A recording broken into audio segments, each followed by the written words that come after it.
আসসালামাইকুম, সবাই কেমন আছেন? আশা করি ভালো আছেন। আলহামদুলিল্লাহ আমরা অনেক ভালো আছি। এই যে আজকে আসছে, এখানে একটা রানিং পাইপ কেটে গেছে, তো পাইপটা চেঞ্জ করতে হবে। আসলে পাইপটা চেঞ্জ করা অনেক ঝামেলার।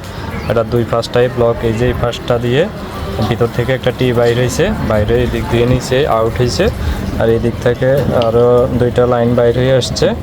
তার সাথে আসলে রানিং এই লাইনগুলো জোড়া দেওয়া অনেক কষ্টকর, যেহেতু আমাদের দেশে ইউনিয়ন ফিটিংস নেই। তো আমরা এখানে এটাকে অল্টারনেট সিস্টেম করছি, যাতে খুব সহজভাবে এটাকে জোড়া দেওয়া যায়। এই যে দেখতেছেন, এই হচ্ছে আমাদের পাইপটা লাগানো কমপ্লিট হয়েছে। তো অবশ্যই আমাদের জয়েন্টটা কেমন হয়েছে আপনারা মতামত দিবেন। আর আসলে 4 ইঞ্চি ফিটিংস, ইউনিয়ন ফিটিংস না থাকার কারণে এত ঝামেলাটা হয়েছে। বাইরের দেশে অবশ্যই অ্যাভেলেবেল 4 ইঞ্চি ইউনিয়ন ফিটিংস পাওয়া যায়। ইউনিয়ন ফিটিংস থাকলে এত ঝামেলাটা করা লাগতো না, এত ব্যান্ড অফসাইড লাগানো লাগতো না। তো তারপরে যাক আমাদের কাজটা ফাইনালি সাকসেস হয়েছে। ওকে, ধন্যবাদ সবাইকে। আসসালামু আলাইকুম।